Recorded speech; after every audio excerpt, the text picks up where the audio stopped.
this is my review of Assassination Classroom.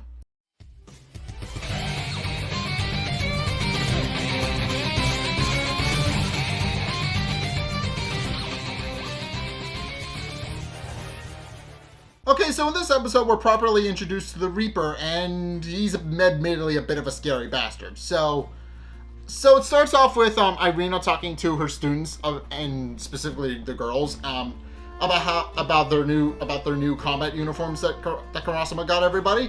And she remarks that she actually had a bit of a help with the design, pointing out that they felt very gender neutral, and she wanted to try and make them different for everybody else. Although, admittedly, Karasuma denied her first and second choice.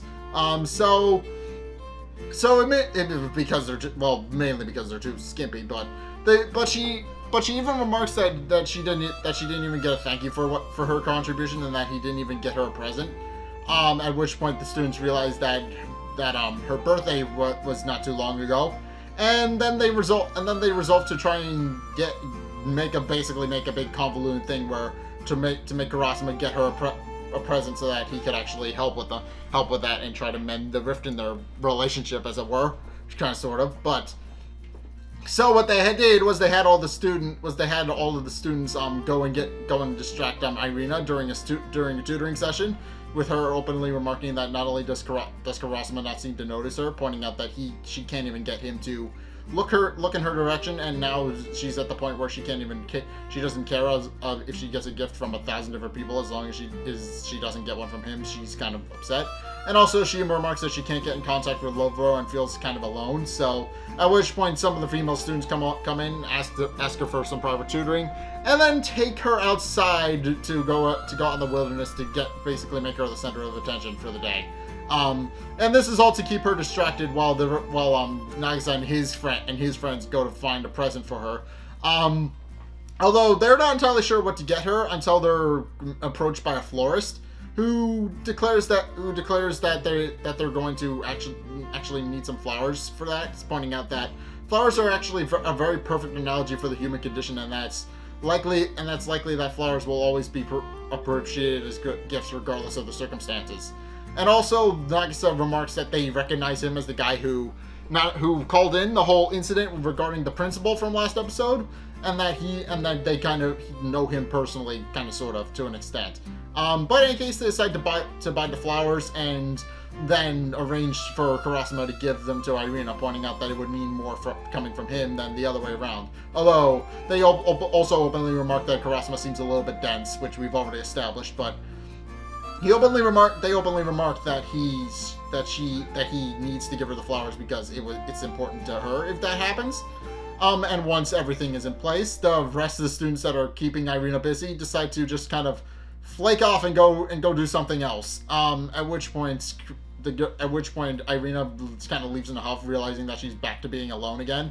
And she walks into the faculty room, and Karasuma gives her the flowers, pointing out that he realizes that it's kind of very last minute, and he knows that he kind of missed the date, but that he wants to mark the occasion anyway because he just realizes that he missed it, and also points out, and while she initially believes it's because he finally believes that she cares, in actuality he points out that it's actually going to be the last birthday that they're going to be celebrating together, pointing out that either the world is going to blow up or they're going to succeed in killing Koro Sensei. Either way, it's her last birthday, so yeah, they're not going to be celebrating any more birthdays after that, so at which point she realizes that the kids had something to do with it, and also Koro Sensei to a lesser extent, and then tells the kids off, pointing out that she knows that they were involved and that it's likely that Karasuma wouldn't have been able to think of that on his own.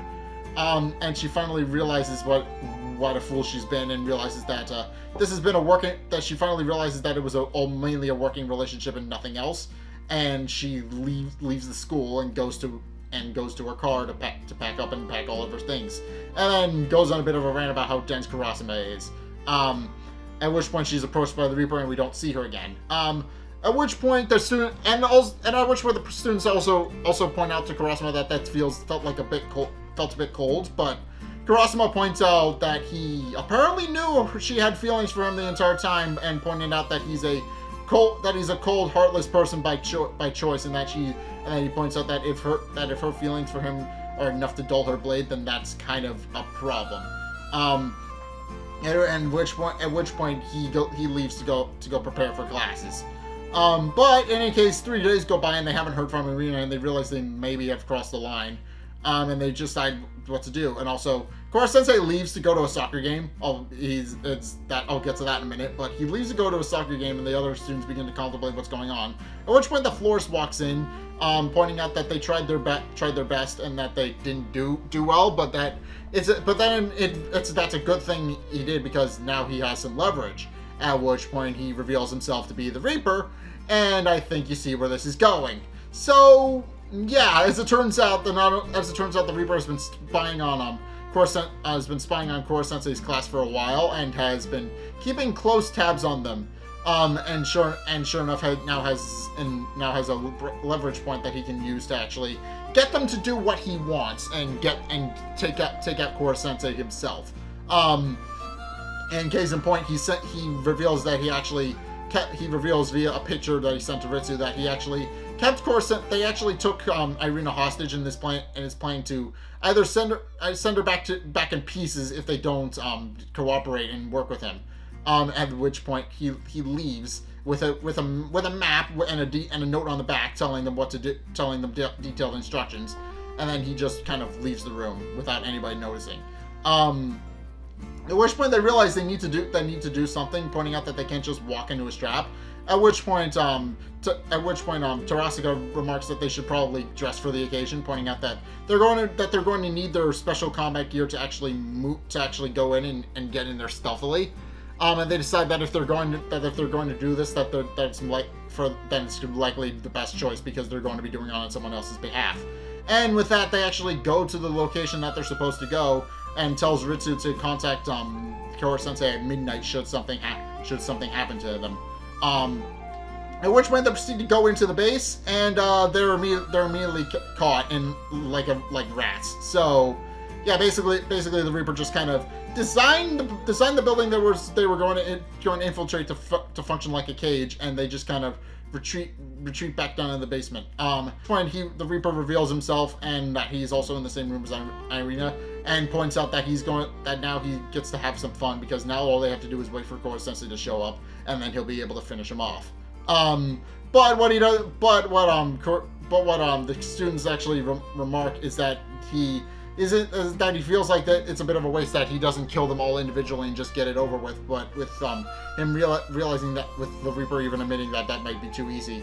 At which point the students actually decide to escape, and the Reaper realizes that he didn't anticipate their ingenuity. And in case in point, Koyabayashi uses a homemade bomb, and Mana Akada uses a homemade smoke grenade, and they're able to escape through a narrow hole in the wall. At which point the Reaper remarks that this is going to make things interesting. At which point they proceed to go through the layer and decide to split up into two groups. One half of the group is going to go look for Irina, while the other half draws the attention of the Reaper and tries to fight him off. And both of those things work a little bit too well, as I'll point out. They make their way into a tunnel, with the Reaper remarking that now he has to come down there personally to deal with them. And sure enough, he does, and he has a weird haze surrounding him. They're not entirely sure how to make him out, but he quickly incapacitates several of the students in Group A, which consists of Nagisa, a couple of his friends, and a couple of other people. But he quickly incapacitates several people, and even kicks kicks Kaede in the ribs. Remarking that he feels that the ribs are a little bit too fragile. And which when the students realize that the Reaper just sees this whole thing as a game. He just doesn't. He's not really doing it for the sake of assassination. He just sees the whole thing as a game, and he just wants to play, as it were. At which point, Nagisa realizes that he needs to take down the Reaper by himself. Points out that it's gotten riled up, and that he needs to use his own insatiable bloodlust to take him down. And sure enough, we know Nagisa is probably the best person to do this, because as we already know, Nagisa is kind of a natural born assassin. We already know this. And sure enough, Nagisa moves in to use his stun clap, but is stun clapped himself by the Reaper, who who in addition to incapacitating all the other students while Nagisa is stunned, also points out how the stun clap gives more specifics on how the stun clap actually works. As it turns out, when a person is in a more frenzied state, the stun clap actually works a little bit better because it can actually completely paralyze somebody as opposed to just momentarily confusing them. In case in point, Nagisa almost immediately collapses. And also, Ritsu can't get in contact with anybody because as the students find out too late, she's been hacked. So yeah, they can't. So yeah, that group goes down. But the Reaper even remarks that was a lot easier than he thought it was going to be. But also remarks that he seems to be missing a couple of students, and indeed, the second group has found Irina's holding cell and are starting to untie her. And then have Tarasuga pick her up to carry her out while they try to fend off the Reaper. And get in contact with the other group, only for Irina to wake up and knock Tarasuga out. As it turns out, because of what happened, Irina has now become emotionally detached from the students and is now seeing things the Reaper's way a little bit. And she declares that she thanks them for actually waking her up, as it were. And then proceeds to move in for their second lesson, and then claims that she actually stubbed her toe, and when the students go to check on her, she actually knocks them all out with stun guns, pointing out that was actually a trick on her part, and that she's incapacitating them so that they don't get in her way. At which point the other students lament as they pass out that they actually thought she was actually hurt, and that was kind of cold. And with that only leaves Tarasuga, who was down but not out, and Itona, who is the only one still standing, at which point the Reaper shows up and declares that Irina took them out a little bit faster than they should have. At which point he sees that Itona is still standing and gives Itona a simple question. Is he going to give himself up willingly, or is he going to fight? And despite Tarasuga pointing out that he's still capable of taking him down, Itona points out that the opposite, that they have no chance of actually winning, so they might as well give up. And sure enough, the Reaper is more than happy to do that. At which point, and it said immediately at this point where Core Sensei realizes something is wrong. He's doing a math lesson while watching the soccer game that he went to go watch in Brazil. And he points out that the soccer, and while he's doing math, he decides to call up some of his students to figure out their stuff. And realizing that he can't get in contact with any of them, he realizes something is wrong. And then goes to get Kurasuma, who then proceeds to help, and uses Core Sensei as a bloodhound so they can actually find the students. Something that the Reaper finds out too late once all the students have been apprehended and are in a cage. So he quickly realizes that something is wrong. and that Kurasuma isn't supposed to be there. But in any case, yeah, this episode is one part of a two-parter, by the way, but basically it sets up the idea that the Reaper is kind of a scary bastard, because not only was he able to successfully isolate Irina from the rest of the group, but he was actually able to manipulate her thoughts in a way to get her to work with him rather than having to hold her hostage, which is kind of scary if you think about it. And even Karma openly admits, based on a thing that he said in a previous episode, that the thing that scares him most about the Reaper is that he wasn't scared at all. That's actually pretty scary, as Karma points out. But yeah, that's how this episode ends. It ends with the Reaper capturing all the students, but Koro Sensei and Kurasuma are on their way to rescue everybody and let them out. So yes, that's good, I think. I mean, Koro Sensei is pretty fast and pretty handy as a hand-to-hand combatant, and Kurasuma is former military, or at least he's with the Ministry of Defense and had some military training in his background. So yeah, the two teachers that are probably the most capable of saving the students are now coming to actually rescue the students. So yeah, the Reaper might have bitten off more than he can chew, especially regarding Core Sensei, because Core Sensei can move about 20, and it's kind of hard to track that. But in any case, yeah, that's my review of Assassination Classroom. What did you guys think? Let's get a discussion going in the comment section down below, or over on my Discord server, link in the description. Anyway, thank you guys so much for watching. If you enjoyed, be sure to like, comment, and subscribe.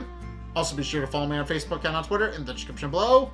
And also, be sure to check out my Patreon in the description below as well. It's only a couple bucks a month. It really helps me out, and you guys get access to a bunch of cool perks, and I'm always saying thanks, so be sure to check those out in the description below as well. Also, if you want to see more videos from me, then be sure to check out both videos that are linked in the end screen. The top video is the most recent video. It may or may not be this. The bottom video is a video most recommended to you based on what you've already seen from me, so be sure to check both of those out. But regardless of whether or not you do any or all of those things, thank you guys so much for watching, and until next time, I will see you guys in the next video. Peace!